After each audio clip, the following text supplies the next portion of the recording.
Evangelio de Mateo, este texto, Jesús los envía solamente al pueblo de Israel. No le pide que vaya a lugares paganos, a la Decápolis, que vaya al norte de Galilea, sino que se queden dentro de Israel.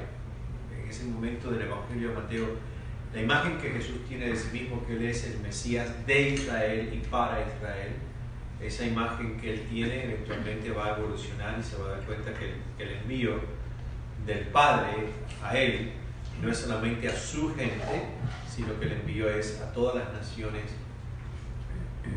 como dice el Evangelio, hombre y mujer de buena voluntad.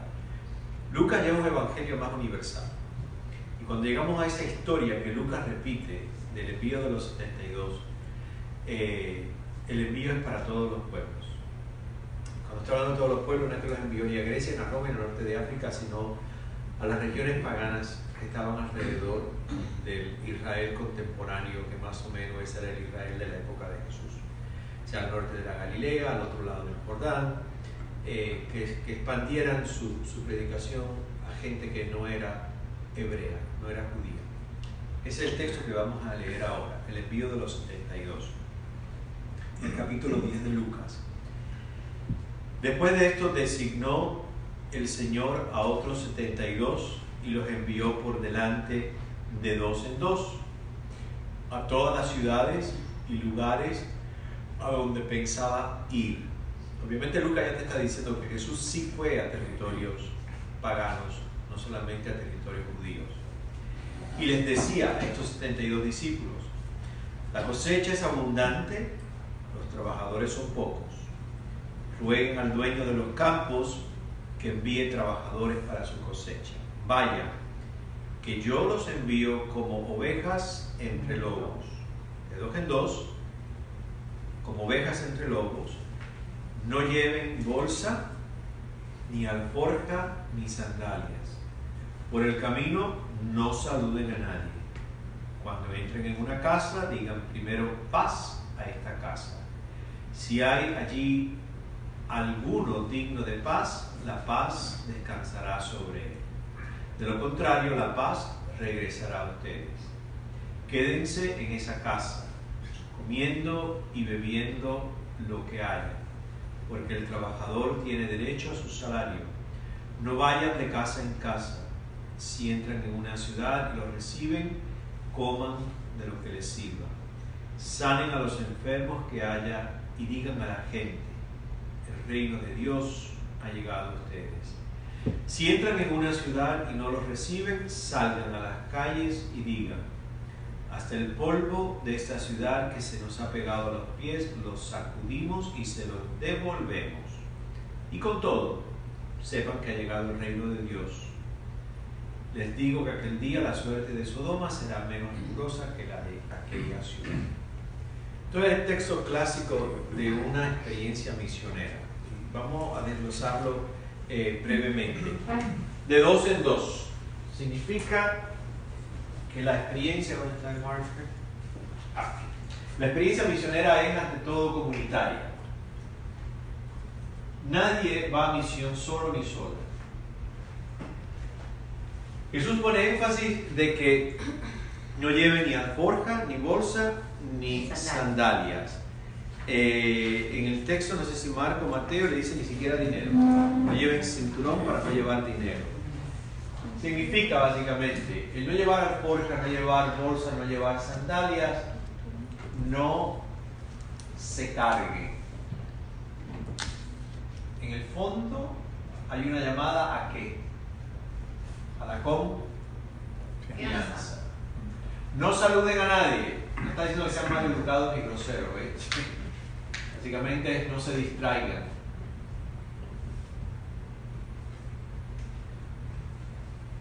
Estas dos cosas hablan que hay una urgencia. El envío es urgente. Hay una urgencia en las palabras, hay una urgencia en el espíritu del envío. Hay que anunciar dos cosas: el reino de Dios, tres cosas. Hay que trabajar por el shalom, que es mucho más que la paz que tú y yo entendemos. Lo voy a poner en inglés: wholeness. El shalom hebreo es mucho más que la paz, y el shalom hebreo es que toda la creación, todo lo creado, los animales, los peces, las plantas, el ser humano, los astros, la tierra, vivan en armonía. Y una armonía tan profunda donde haya frutos para todo el mundo. Es el shalom hebreo. Y lo otro es sane. Sanar heridas. Esto es lo que hace un misionero enviado por Jesús. Anuncia el reino de Dios. ¿Qué significa anunciar el reino de Dios? Muy sencillo, gente. Dios está. Acuérdense que en el mundo hebreo, esto de Dios está era solamente para un grupo muy exclusivo. Sacerdotes del templo, fariseos y los más puros. El pueblo enfermo, el pueblo necesitado, la mujer, el esclavo, el niño, no tenían una experiencia de un Dios que está. El Dios que está era para aquellos que vivían dentro de la Torá de una forma bien rígida. Todavía existe eso mucho en la iglesia, Y aquí está, y como aquel no está, y conmigo sí está, y como el otro no está. El reino de Dios significa que Dios está, y Dios está en todos y para todos. Que el shalom de wholeness se hace presente, y vengo a sanar heridas. Vengo a entrar en el sufrimiento de los demás y hacer una diferencia. Esto lo hacemos en comunidad. Esto exige confianza. Esto exige que no haya distracción en el camino. Esto exige que cuando yo soy enviado o enviada en una experiencia misionera, tengo que estar abierto a lo que sea. ¿Cómo lo expresa Jesús? ¿Con qué frase? Coman y beban lo que le ofrezcan. Comer y beber lo que haya. Habla de una estabilidad. No se muevan de casa en casa. Y más que estabilidad me atrevo a decir que es presencia. Háganse presente. Cuando no lo reciban, ¿qué hay que hacer? Sacudirse. Por lo tanto, la misión no lo tomes personal. Misión, en inglés suena más fácil, it is not about you.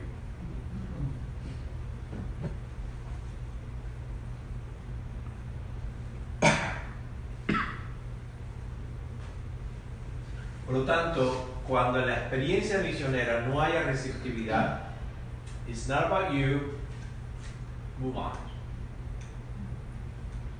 No te quedes en lo que me hicieron o me dejaron de hacer. Si el cristiano realmente se siente enviado o enviada, está dispuesto a hacer esto.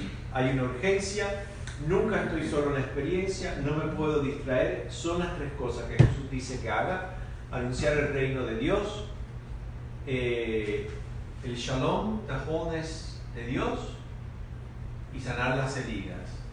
Tengo que estar abierto a la experiencia.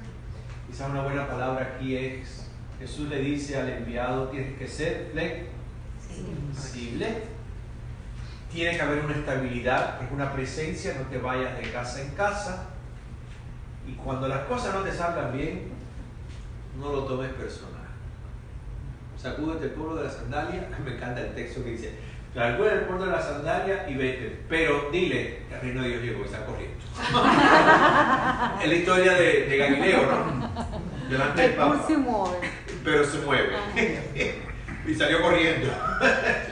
So, la insistencia siempre de que Dios está. Curioso. La insistencia siempre de que no hay un void, no hay un vacío. Dios está. Cuando ustedes escuchan ese texto y ven esto, ¿qué sienten? ¿Y yo qué siento cuando lo leo? ¿Qué sientes? ¿Cuál de estas cosas te dicen a ti, para mí sería fácil esto, para mí no sería fácil lo otro?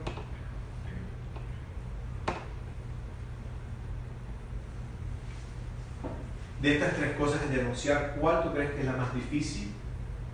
para mí es esta. El shalom. Shalom. Pero el mundo está muy roto. Sí. El mundo está tan quebrantado, la iglesia está tan quebrantada, que cuesta trabajo comunicar a la gente, porque el shalom en el fondo lo que tú estás comunicando es esperanza. Este es el reto para mí más grande. En este momento, comunicar a la gente esperanza. Porque el shalom se construye, pero tú estás construyendo lo que tú estás hablando, Laura, ¿no? En ese caminar, el zigzag es tan fuerte y los obstáculos, las paredes son tan enormes, que es difícil y es retador para un misionero y una misionera adyentes afuera o intra dentro, en estos momentos, usar la palabra esperanza. Para mí es más difícil. ¿Para ti cuál es el más difícil de estas cosas? Sin pena, estamos en familia. Bueno, comer y beber también es lo que te ofrezcan. Imagínate, ya hemos hablado de eso, estamos en Vieja Ahora y no puedes comer todo lo que te ofrecen, tú sabes. Estamos hablando de gérmenes, de enfermedades, etcétera. Entonces, ¿Cómo manejo yo? Vamos a ser concretos, ¿eh? ¿Cómo manejo yo una situación donde lo que me ponen por delante o no me gusta o le tengo miedo? Parte de la experiencia del misionero. Confianza. No. Confianza que no me da diarrea. Y terminas el lunes en la clínica. Esa es una buena, porque son las cosas prácticas de la experiencia misionera. O sea, una cosa práctica de la experiencia misionera y difícil, no cargar. O sea, ¿cuántas cosas yo meto en el carry-on? ¿Cuántas cosas meto en la maleta? ¿Cuánto? Porque en el fondo, no llevar bastón, no llevar sandalias, no llevar alforja, una llamada a viajar, como dije Anthony Melo, ligero de equipaje, ¿no? Un ligero de equipaje físico y un ligero de equipaje emocional y del corazón. Porque hay una confianza. Para mí, una de las frases que yo creo que más nos invita a que nos preguntemos realmente, ¿qué es lo que necesito? What do I need? ¿Y qué es lo que quiero? Palabras mayores, La diferencia entre querer y necesitar. En la experiencia del camino del misionero o la misionera, el enviado, tiene que elegir qué lleva y qué no lleva. Porque tiene que viajar ligero de equipaje. No cargue y confía. Para mí es la distracción. Yo no puedo vivir sin distraerme. O sea, soy como soy. Y lo que estoy haciendo, estoy aquí o me estoy distrayendo solito. O sea, total. Pero la distracción para mí es un problema grande. Cosas que te sacan de tu foco, de lo que tú fuiste a hacer. Y algo por atrás me está. Sí. En todo envío, gente, en toda vivencia de fe, está mi carácter y mi personalidad. Y con eso tengo que lidiar.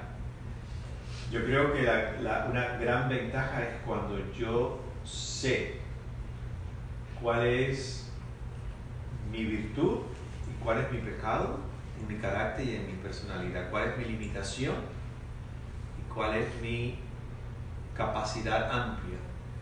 Y una vez que uno lo sepa, volvemos al Evangelio de hoy, tengo que decidir si me pongo a construir una torre o me quedo a mitad del camino. O sea, uno tiene que saber perfectamente cuáles son las limitaciones de uno antes de embarcarse en cualquier aventura de la fe. ¿Cómo conectas esto con lo que dijiste de no cansarse de uno mismo? Porque lo que le estaba diciendo a Laura me habla de la meta. Claro, es que Laura, tú y yo vivimos en un mundo donde las metas son importantes. Yo tengo que llegar aquí. Y en el cristianismo lo importante no es la meta, es mantenerse en el camino. Porque quien te lleva a la meta finalmente, Patricia, es Dios. Nuestro catolicismo está muy marcado por nuestro propio esfuerzo. Nuestro catolicismo ibérico es un catolicismo marcadísimo porque yo tengo que sacrificarme, yo. El catolicismo ibérico marca mucho el yo. Eso, y cuando digo ibérico también el francés y el italiano, ¿no? El catolicismo mediterráneo es el sufrimiento para poder llegar a la meta. Y el Evangelio realmente te dice que quien te lleva a la meta es Dios. Y Dios lo que pide de ti y de mí es que en el camino a la meta no nos demos por vencido cada vez que caemos. A pesar de, sigamos. Claro. Eso se le llama la fidelidad al camino. Cuando el énfasis está en la meta, terminamos creyendo que nos merecemos la meta.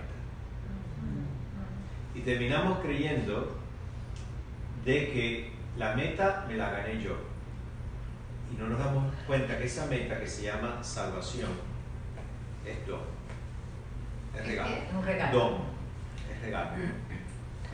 Para yo abrirme al regalo, lo único que tengo que hacer es caminar hacia el regalo. Pero el regalo no es un premio. El que cree que ya llegó a la meta es una soberbia. El que llegó a la meta ni arrancó. Claro. El que se cree que llegó a la meta ni arrancó el camino. O sea que toda esa gente que habla, no, yo estoy en otro nivel de fe. Mojo en la cabeza. ¿Cómo mides eso? ¿Cómo puedes decir que tú tienes más fe que yo? No borres más pelos. Porque es necesario. Ay, no, que voy a tomar foto. Sí, no borres. Sonríe. ¿Cuál va a ser el camino? Camino. Sacando una fotocopia. Camino. Pero no toma abajo. Camino. Meta. Fidelidad. La meta es un regalo. La meta no es un premio. Esto es fidelidad. Volver. La meta es un don. Lo más importante es que seamos fieles. Porque si no caminamos, no recibimos el don. ¿Por qué es necesaria la meta? Porque la meta es wholeness.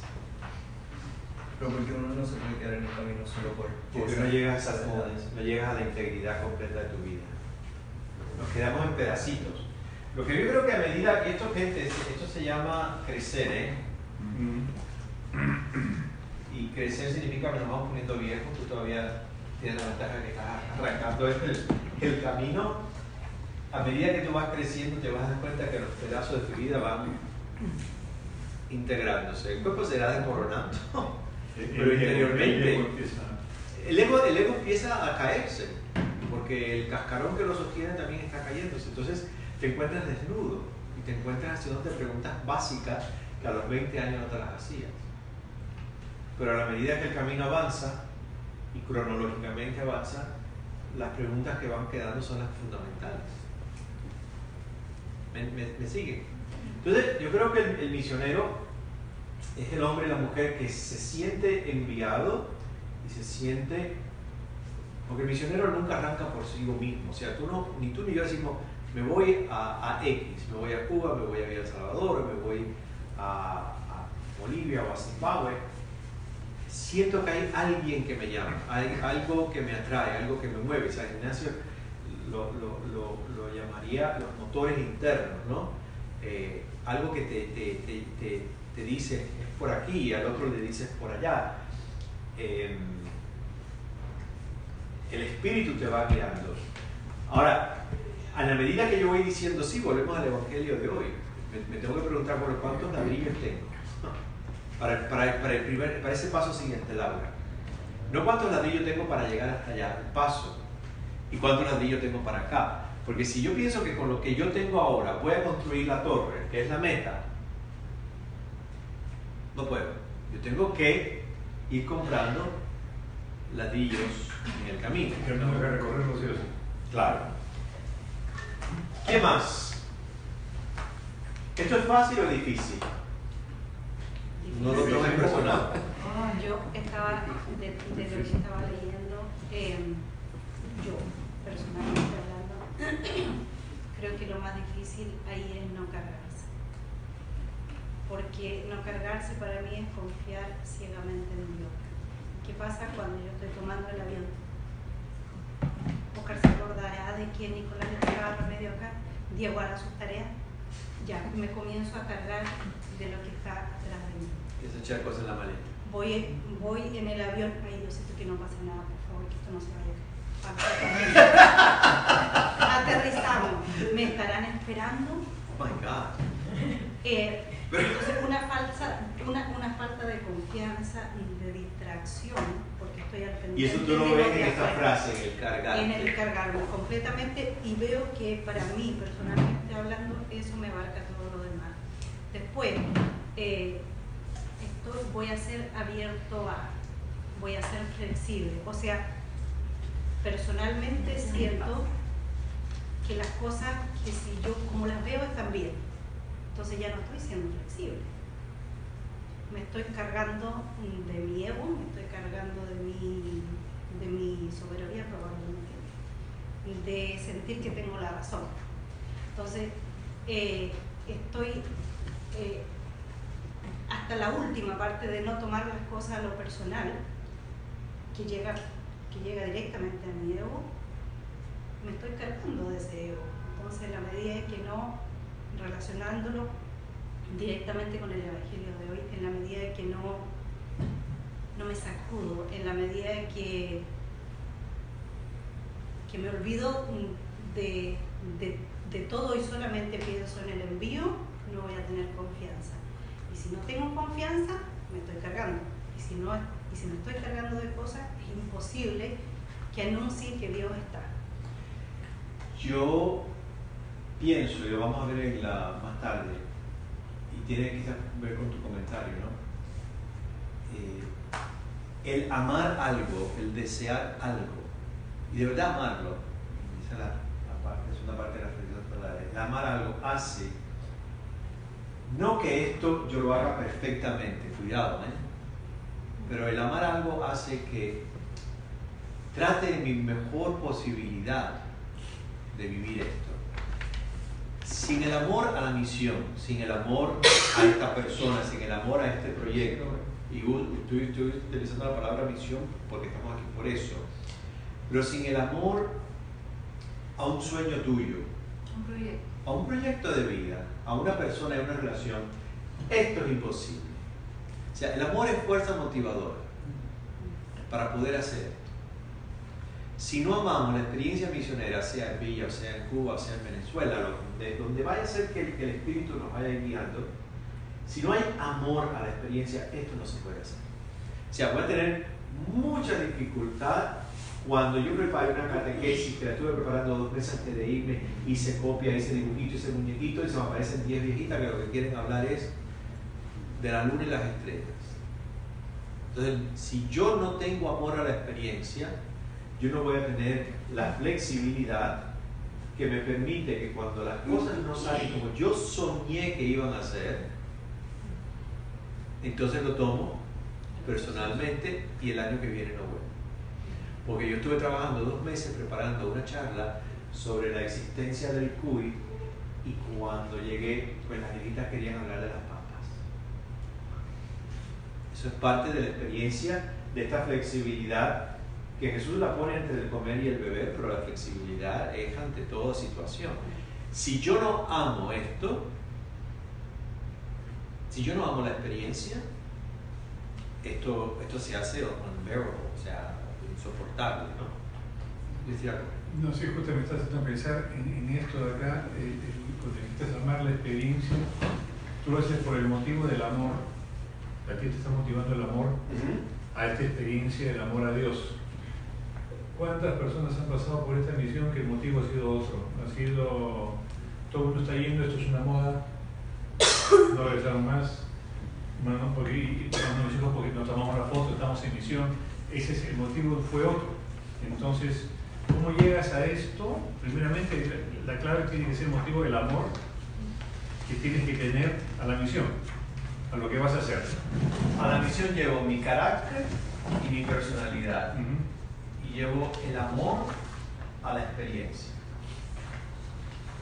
Pero también se da el Y con amor llegas al resto de cosas, vas avanzando, ¿no? Porque sin amor ya estás.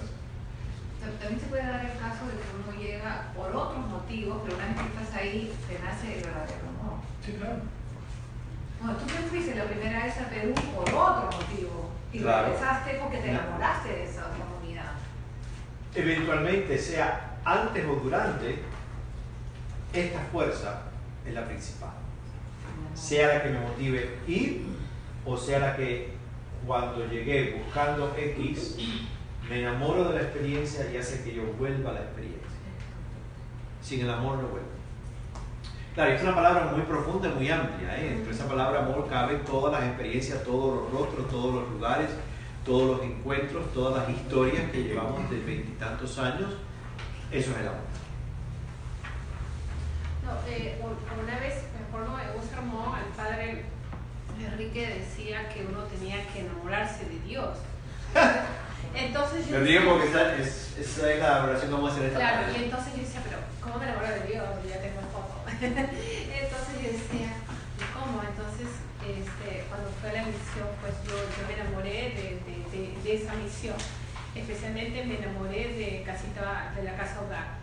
Entonces, ahora cada vez que voy a Perú, después de 2017, yo cada vez que he ido, siempre sí o sí tengo que pasar por casa hogar. Entonces, cuando dices... ¿La de Villa o la de Lurín? La de Villa Escobar. Los pequeñitos. La de pequeñitos. Entonces, antes yo llevaba maletas para mí, para regalar, o supuestamente para que iba a usar. Pero tanto ha cambiado mi vida que ahora llevo maletas, pero para donar.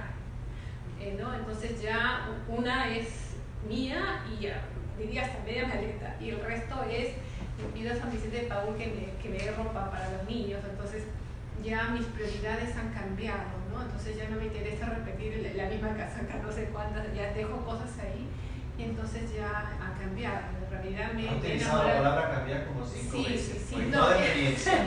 No, porque toda experiencia misionera cambia. tiene que ser una experiencia transformativa de mi persona. O sea, la experiencia misionera tiene que afectar mi carácter y mi personalidad. En la medida que la experiencia cambia mi carácter, transforma mi carácter y mi personalidad, es en la medida en que la fe está transformando mi vida. Eso se llama, Jesús le llamó conversión. Hay una experiencia de conversión. Sí, de hecho. Sí, no, y bueno, es una cosa estar ahí, compartir con la madre, con las tías y con los niños, es una experiencia, pues, ¿no? Esta vez que fuimos, estuvimos como 4 semanas y cada semana íbamos como 2, 3 veces por semana, ¿no? Entonces estábamos muy pendientes y cada día era una experiencia, ¿no? Muy bonita. Entonces, una camería como nada. Qué bueno. Pregunta, ahora, el papelito que tenemos. Vamos a meternos en el mundo de los 72. 2000 años atrás, discípulos de Jesús. Algunos han dejado sus barcas, sus familias, sus trabajos, sus carpinterías. Quiero incluir en los 72 mujeres también. No sabemos, pero quiero incluirlos también a las mujeres en este envío de los 72. Dejaron que habrán dejado. Las mujeres, imagínense que habrá dejado una mujer en el mundo hebreo hace 2000 años. ¿Qué ustedes creen que animó a estos 72? Escuchan esta llamada de Jesús que les dice, mira, tienen que ir de 2 en 2, comunitarios, no pueden llevar cargadas cosas, que no se distraigan, tienen que ser flexibles, tienen que estar presentes y no tomen nada personal. ¿Qué habrán sentido? ¿Qué se habrán imaginado? Usen la imaginación, gente. Despierten ahí el poco. De repente que a la hora final ellos iban a estar sentados a la derecha de Dios. ¿Hay un interés personal entonces? Sí, de hecho. Bueno, esa es mi opinión. No, sí. Hay un interés personal. O sea, ¿qué saco yo? Exacto. ¿Qué le saco yo a esta experiencia? Buen insight. Porque de eso vamos a hablar más abajo. ¿Qué le saco yo a la experiencia? Hay gente que quizás va a la misión porque yo quiero tener quiero tener una experiencia. Los 72 dicen, pues vamos, porque yo quiero tener una experiencia. Voy a ver qué le saco aquí, si a la hora, y si dicen que es el Mesías, y cuando se vayan los romanos, pues a lo mejor me van a dar Va a ser el rey. un puestito, ¿no? En el Ministerio de Justicia. o de Ministerio del Turismo, lo que sea. Un interés personal. ¿Qué más ustedes creen que lo habrá motivado? El amor a Jesús. Hay un amor al maestro. Hay a su palabra. A la palabra. Ok. Los más digamos, de los 72, los más limpios de corazón. Los más limpios de corazón se motivan por las palabras de Jesús. Yo creo que también una conexión entre lo que escuchaban y lo que estaban sintiendo y buscando. Ok. Eso es lo que yo quiero, eso está despertando en mí algo que... Y eso es muy diferente a lo que dijo Laura del interés personal. Es algo que tiene eco en mi persona. Hay algo que toca una fibra interior, ¿right? Que es muy diferente al beneficio. Entonces hay los que están por el amor, hay aquellos que encuentran un excitement, un eco, algo, y aquellos que van buscando un beneficio personal. Ven que todo grupo humano es mixto. Hay de todo. Nosotros somos diferentes cada uno. ¿Qué ustedes creen que lo desanimaron? ¿Creen que hubo algún desánimo en el camino? Tal vez la familia. Dejar a la familia atrás. Sus vidas personales. El desapego también. O sea, porque la pregunta era ¿qué los desanimó cuando llegaron a los lugares que eran enviados? Pero eso es una buena insight, porque yo en el camino me puedo ir desanimando pensando qué es lo que dejé en Miami. Las dificultades. Miedo. La familia, los deberes.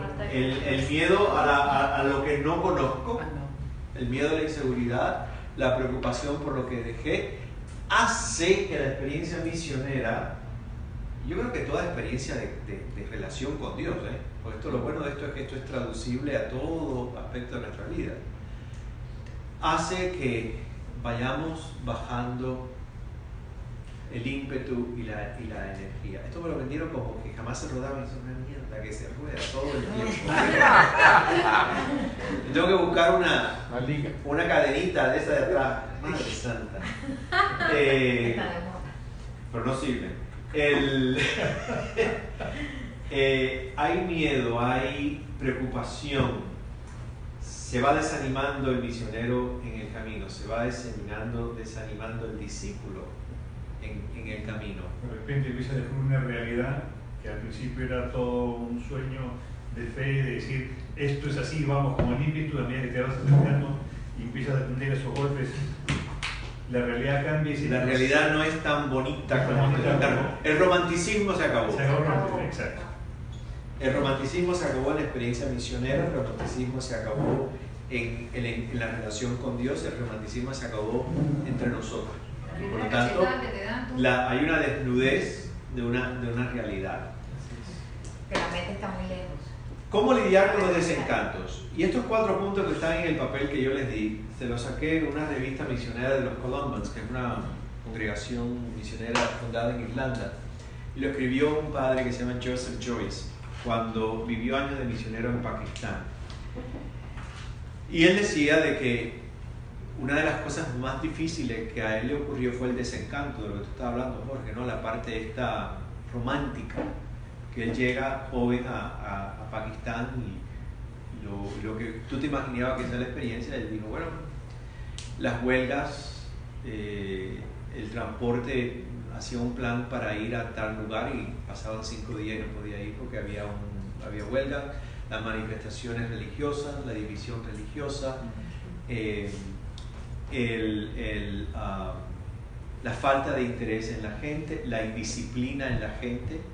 Preparabas un proyecto, una clase, te habían apuntado 20, parecía 1, y dice que a él le costó mucho trabajo lidiar con los desencantos cuando él había ido a Pakistán en un hype enorme. Y él escribe aquí 4 puntos cómo lidiar con los desencantos. Y él dijo, bajar las expectativas. La primera. Y él dice que cuando uno baja las expectativas, esto es muy difícil, porque yo creo que la persona que se lanza en una experiencia misionera, por su carácter y su personalidad, hablando de esto, tiende a ser gente muy idealista, me imagino yo. Creo que todos aquí somos bastante idealistas, ¿no? Y él dice, baja un poco las expectativas, por lo tanto hazte un poco más realista. Al bajar las expectativas, te ayuda a no caer en una frustración. Segundo, él dice, la aceptación calmada de las limitaciones de los demás y las de uno mismo. Si vamos 35 personas, a Villa El Salvador hay 35 caracteres, 35 personalidades y hay 35 historias. Parte de la flexibilidad, yo creo que es el punto B, la aceptación de la limitación del otro y de la otra. En la medida en que yo no soy flexible ante lo limitado de la otra persona y de mi propia limitación, yo voy a sufrir más. La paciencia también. Es parte de ese paquete de que él habla del tener aceptación ante la personalidad del otro y de la otra. El punto C, él dice que tener un desencanto en una experiencia de misión es reconocer que Dios tiene su momento. Y si algo no salió en un momento particular, entonces saldrá en otra oportunidad y mucho mejor. Y eso yo lo creo con todo el corazón. Convencidísimo de eso, que si X no salió. Yo creo que uno en el camino, gente, a través de los golpes, uno aprende a no tomar las cosas ya tan personalmente. ¿You follow me? Porque en la medida en que yo no lo tomo personalmente, no hay problema, habrá otro momento. Dice en la historia de San Ignacio de Loyola que cuando él mandaba a algunos jesuitas a alguna diócesis y ya desde el principio no tenía muy buena reputación con algunos obispos, porque siempre fueron muy militantes y muy esto que lo otro, llegaban y le escribían cartas, están las cartas, tal obispo no nos quiere recibir, que si no sé cuánto. Esa fue la respuesta de Ignacio: se va a morir algún día, esperen que se muera. Están escritos. Relax, se va a morir y vendrá otro y nos recibirá. Los santos, hay algo muy particular en los santos y las santas, es que la mayoría de ellos en el camino perdieron el ego. Es parte de la santidad. Perdieron el ego. A Ignacio al final de su vida le preguntaron: oye, y si el sumo pontífice disuelve esto que tú has creado con estos primeros compañeros tuyos, la ironía es que fueron disueltos en un momento, siglos más adelante. Pero si hoy lo disuelven porque el Papa dice: no, esto no es, esto no puede ser. Y la respuesta de Ignacio fue: dame 15 minutos delante del Santísimo. That's all I need. Para procesar el que me hayan destruido lo que yo construí toda mi vida. So, cuando uno en el camino aprende a no tomar las cosas tan personalmente, entonces confías de que vendrá algo mucho mejor y que viene bien. So, si no te reciben, no te preocupes, que se va a morir un día. Y entonces pondrás el pie dentro. Y él termina, pues que lo puse como lo escribió, ¿no? Let go, let be, and let begin. Me encanta la tercera, porque no solamente es let go and let be. Empieza la vida. Parte de lo que yo dije al final hoy de la homilía, ¿no? Te caes 1000 veces, nos levantamos 1000 veces, porque vale la pena. Tiene que haber un amor. Tiene un amor a Jesús, un amor al Evangelio, un amor a la comunidad eclesial, que hace que tú digas vale la pena, y hace que tú y yo, si nos caemos 1000 veces, nos levantamos 1000 veces. So, a mí me encantó la forma en que él dice cómo lidiar cuando llegamos a Villa El Salvador, que llegamos con nuestras personalidades y carácter, unos con las maletas más llenas, otras con las maletas más vacías, unos más flexibles, otros menos flexibles, otros más distraídos, otros menos distraídos. Y llegamos con nuestro mundo ideal y nuestro color de rosa. Y empezamos a caminar y empezamos a conocer gente, empezamos a decir lo que pensábamos que íbamos a decir, las reuniones que íbamos a tener, las cosas nos van surgiendo, hay dificultades, hay choques de personalidad, hay quejas por la comida, a aquel le dio la diarrea, a aquel le dio el vómito, a la otra lo mordió el perro, Nunca, no. Que lo orinó un perro. ¿Orinó un perro? Lo orinó un perro. A la otra la orinó el perro. El padre Simon no está, está el filipino. Y entonces no lo puedo tomar personal. Porque si no, no vuelvo. No lo puedo tomar personal. Y tengo que creer que lo que viene después será mejor. A mí me encantó los 4 puntos que él presenta. Y creo que son 4 puntos que es para aplicarle a todo, a toda experiencia de vida, a toda relación, a toda experiencia de fe, en los grupos nuestros en las parroquias, con las parroquias, etc. Con la misma iglesia, exactamente. ¿Cuáles son los encantos? Hablamos de desencantos. El desencanto con la comida, desencanto con las personalidades, desencanto con el lugar, desencanto con la gente. ¿Cuáles son los encantos? ¿Qué significa cuando tú y yo decimos quedó encantada, quedó encantado? Fascinación. Ah, fascinación. ¿Será eso?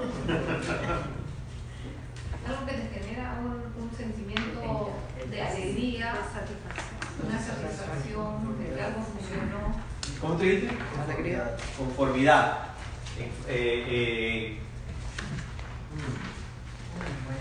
Energía, sueño, quedó encantado.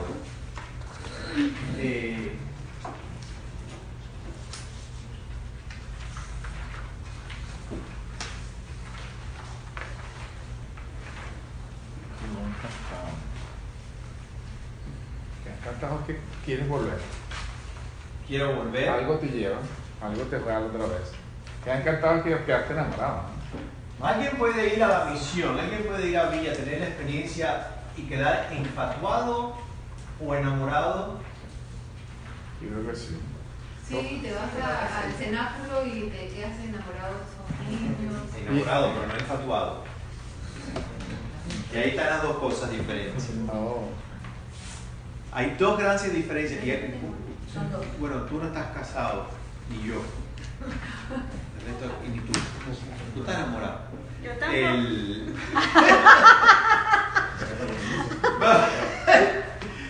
Infatuación, ¿qué es? Viene del latín fatuum. Nunca había escuchado esa palabra. Infatuation. La están utilizando ahora, la academia todavía no la ha aceptado, parece que la va a aceptar, pero estoy averiguando. Sí, y el famoso en inglés es infatuation. Pero se está usando en español ya, pero no está todavía aprobado por la academia. Lo descubrí el otro día. ¿Qué significa exactamente? Infatuación significa, viene del latín fatuum, que significa decir algo estúpido o delirante. La palabra fatuo sí existe en español. Viene del fatuum, que era cuando la pitonisa le daba el hype y empezaba a decir cosas delirantes. Eso era el fatuum, o cosas que podían ser también estúpidas. El diccionario describe por lo tanto infatuation como dejarse llevar por una pasión irracional, una urgencia, una intensidad que denota infantilismo y absorción. Cuando alguien se enamora a los 15 años, ¿está enamorado o está infatuado? Infatuado. Porque es irracional, es urgente, es absorción, es infantil. Es una idealización de algo de alguien. La persona infatuada no ve los defectos. Write that down. La persona infatuada no ve defectos. El otro o la otra es perfecto. Es como lo mandé a pedir, me la mandaron por Amazon, es bellísima, no tiene ningún defecto. La persona infatuada carece de madurez y de compromiso. Cambia esto de la persona por la apariencia de misión. Llega a la misión, regresa a Miami, es la maravilla del mundo, y a los 3 meses está ya totalmente como el Alcacer, flat. Se le fueron todo el gas. Por lo tanto, no hay compromiso. Y dice también el texto que leí que cuando la persona está infatuada con algo o con alguien, la persona toma malas decisiones. La gente que dice, contigo me caso, yo me quiero casar ya, tengo 17 años, no importa, tú eres el amor de mi vida, y vienen a ver al cura, viene el abuelo, y son decisiones malas, porque es una decisión infantil, inmadura y sin compromiso. Eso es la infatuación. ¿Puede haber infatuación con alguien que vaya a la misión? Sí. ¿Eh? Claro, sí. ¿Y por qué? ¿Por qué alguien puede llegar a la Mientras misión? que estás ahí, pero una vez que llegas al mundanal ruido, te olvidas, la bulla no te deja ver y recordar. Si te olvidas porque fue infatuación. Exacto. O sea, no hubo Enamoramiento. compromiso. Compromiso ni nada. Voy a Villa El Salvador, voy a poner 3 lugares que de alguna forma misión Manos Hermanas está teniendo presencia. Villa es la principal, Venezuela y Cuba. Llegué. La experiencia es algo nuevo. La primera es la experiencia de preparación. Las semanas o los meses antes de las reuniones. Aquí los cuentos, las historias, los videos. El viaje. Llegué a Villa. 7 días, 7 noches. Las experiencias, la Eucaristía, la visita a los enfermos, la comida, la casa de retiro, el cura, la Claire, que ya no está, los niñitos en Lurín, los niñitos pequeñitos en Villa, la clínica, el caminar, los cerros, sube y baja, maravilloso. Miami. Voy a utilizar la palabra de Laura. Mundanal. Ruido. Vamos a poner la palabra rutina. Si después de 2 meses esto ya no está en mi memoria, esto fue infatuación. Aunque los primeros 2 meses yo le escribía a la gente de Villa, le contaba los cuentos en el trabajo, me iba a preparar una visita a una parroquia, me ponía en la esquina con una latita pidiendo dinero bajo un semáforo, whatever you do. Eso se va apagando. La rutina, el mundanal ruido, eso no es yo no me enamoré de la misión. Yo tuve un infatuation con la misión. Si tú cambias esto de Villa El Salvador, Venezuela, Cuba y pones una historia de alguien o tuya propia de un enamoramiento que has tenido en tu juventud, lo vas a entender perfectamente. Un crush. ¿Tuviste un crush con la misión? ¿Tuviste un crush con una persona? Después que se pasa los primeros sentimientos, memorias y recuerdos, los primeros días de la experiencia, semanas del crush, ya después de 5 o 6 semanas, el tipo que tenía un mal aliento el primer día se lo empiezan a sentir después de 7 semanas. Es un crush, es un infatuation. Eso lo puedes proyectar perfectamente sobre la misión. La gente que tú y yo conocemos que han ido y después así, más nunca la ves el pelo. Es que hay gente de repente que está buscando cosas para llenar su vida. Por eso pregunté qué motiva a los 72. La salvación, el puesto, el beneficio, el amor al maestro, el eco interior que tiene dentro de mí, una búsqueda personal. Yo creo que la motivación, Jorge, hace que esto sea infatuación o sea un enamoramiento. Yo encuentro que no es tan blanco o negro. Pues. No es tan blanco y negro. No, por supuesto. Lo que yo hablo de blanco y negro, tú quedas después las exageraciones semíticas. Exacto. To get my point. No es tan blanco y negro, por supuesto. Cada uno de nosotros tiene que preguntarse dónde está, en ese blanco y ese negro, ¿no? ¿Dónde entramos en ese espacio? Pero yo menciono los extremos para entonces que cada uno de nosotros se coloque en either or, en el uno o en el otro. ¿Cerca de dónde? ¿Cuál de los dos polos me voy acercando? ¿No? ¿Qué es enamoramiento? Ahí está. El enamoramiento es no egoísta. Busca el bienestar del otro, busca lo mejor para la misión, lo mejor para el proyecto. Por lo tanto, no es lo que la persona, la misión o el proyecto me puedan dar, que fue tu primer punto. La persona que se enamora de un proyecto, de una visión, de una persona, siempre busca el bien de la otra persona, porque lo que dije al principio, cuando les dije, sacúdete el polvo de la sandalia, dice Jesús, it's not about you.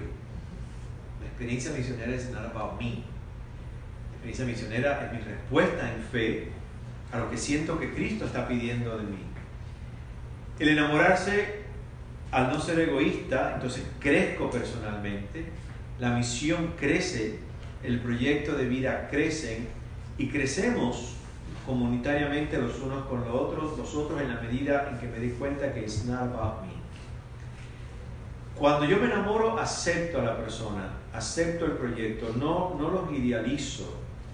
En la medida en que la idealización se va cayendo, en que el color de rosa, Jorge, va desapareciendo, y me puedo mover al aceptar a la otra persona y la voy a amar como es, y voy a amar el proyecto como es, y voy a amar a la gente como es, y el lugar como es, y la comida como es, y la casa como es, y la experiencia como es.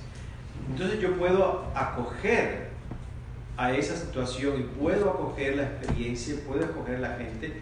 No tengo que cambiar las cosas. A veces hemos llegado a la casa de misión y queremos cambiar la casa de misión, queremos que luzca como luce mi casa en Miami o en Weston o en Pembroke Pines, donde venga. If I do that, I'm not loving it. O sea, si yo llego queriendo cambiar todo, no estoy amando a aquello, porque ya lo quiero copiar a lo que yo creo que debe ser. O sea, terminamos siendo una vez más profundamente egocéntrico. Tengo que recibir y dar la bienvenida a lo que es, con sus virtudes y sus defectos. Y cuando yo me enamoro de algo, yo respeto ese algo, respeto el espacio y respeto el tiempo. Yo sé que una de las cosas más difíciles en la misión, cuando ha sido un grupo grande, es la cuestión, por ejemplo, del tiempo. El ritmo del tiempo. Que fulano, este grupito quiere hacer esto, este grupito quiere hacer lo otro. Curiosamente, el Evangelio comienza no con lo de la bolsa, con lo de las sandalias ni con lo de la comida. Comienza diciendo que los envió de dos. Es una experiencia común, no es una experiencia sola. Por lo tanto, vamos a leer esto. Tengo una pregunta. ¿Por qué es la cuestión del enamorarse? Creo que tú me reí cuando lo dijiste. ¿Por qué 2 en 2 de 1 a 1? Porque es muy difícil caminar entre lobos estando uno solo, Jorge. Porque el envío es, acuérdense que los envío como ovejas entre lobos. Y uno se cuida al otro, o sea, yo cuido de que tú no te vayas por el costado, ni te distraigas y te mantengo...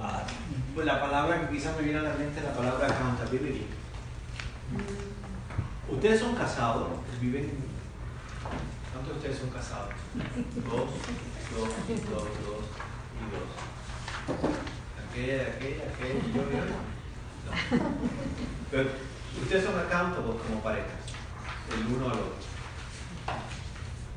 Y aunque tú no estás casada, ni tú, ni yo, siempre hay alguien al que soy accountable. Como los policías que también van de pareja. Protección. De cierta forma, backup, de cierta forma también protegerse de que no cometa un error, de protegerse de que no meta la pata, de que don't fall in temptation, animarse. Si tú pones la frase, los envío entre lobos, oye, qué difícil es uno caminar entre lobos, solo. En mis homilías, yo casi repito ya como un mantra, nunca estamos solos. Eso es esencial, recordar eso. La soledad mata. La soledad mata, enemiga del alma. Jesús es maestro sabio, y conoce muy bien el corazón del ser humano. No los manda solos. Leamos juntos esto que es maravilloso de Pedro Arruca.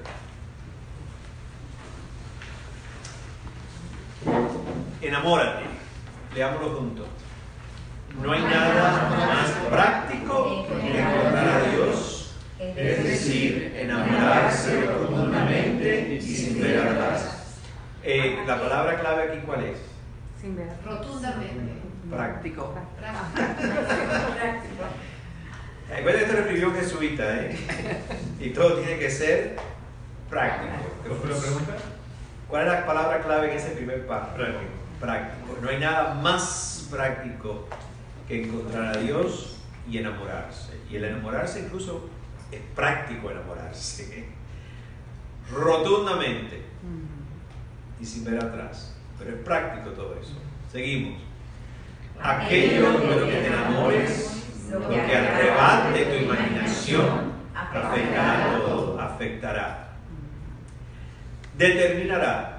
Seguimos. Determinará Lo que te haga levantar por la mañana, lo que harás con tus atardeceres, cómo pases tus fines de semana, lo que leas, a quien conozcas, lo que te rompa el corazón y lo que te llene de asombro, con alegría y agradecimiento. Enamórate, permanece enamorado y esto lo decidirá todo. ¿Cuál es la palabra clave en la última frase? Permanece. Permanece. Permanece. Me hizo gracia tu comentario, que dijiste que enamórate de Dios, pero tú estás enamorado de tu marido. No, claro, es que yo no lo entendí en ese momento, pero ya... Pero te das cuenta de que si te enamoras de Dios, te enamoraste de tu marido. Claro, pero ya después sentí que cuando voy a casa hogar y yo estoy enamorada de esos niños, entonces dije, pues estoy enamorada de Dios, o sea, ya entendí esa relación. El enamorarse de Dios es práctico, porque eso permite de que toda otra relación humana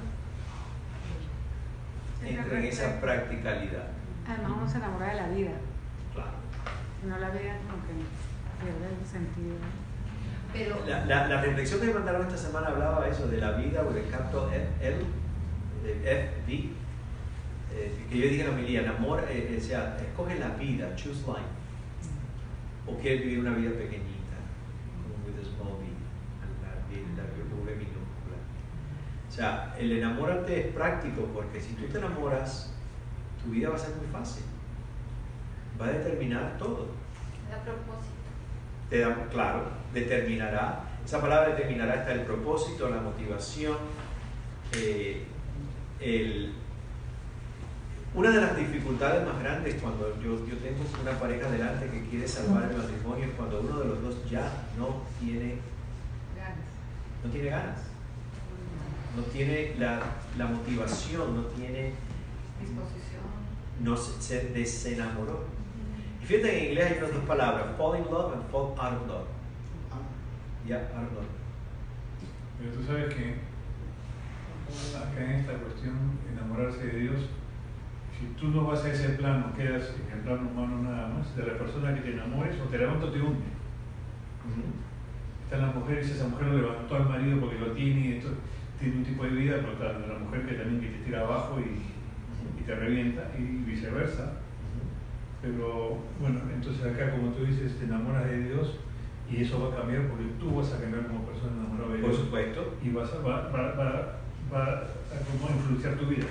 En la medida que te enamoras de Dios, tú vas a escoger, si vas viendo las palabras del padre Pedro Arrupe, vas a tener ganas de levantarte. ¿Saben qué? No sé, tengo jet lag, ¿verdad? Turi, que tengo jet lag de madre, no tengo ganas de levantarte. Pero estás en no querer levantarme porque no tengo motivación en mi vida. Porque no hay ganas de vivir. En la medida que te enamoras de Dios, tienes una ilusión ya. Tienes una fuerza que hace que te levantes por la mañana. El enamorarte de Dios va a determinar cómo vas a hacer con tus atardeceres. ¿Los voy a contemplar o no los voy a contemplar? Es un romanticismo. Pero yo tengo una duda. Espera, camión. Va Pero va a prestar atención a la naturaleza, a la creación, a lo que vas a ver o no. Te enamoras de Dios y vas a decidir qué haces con tu tiempo, cómo pasas tus fines de semana. Te das cuenta que el tiempo es regalo de ese Dios del que estás enamorado. Vas a determinar qué libros vas a leer, vas a alimentar ese amor, vas a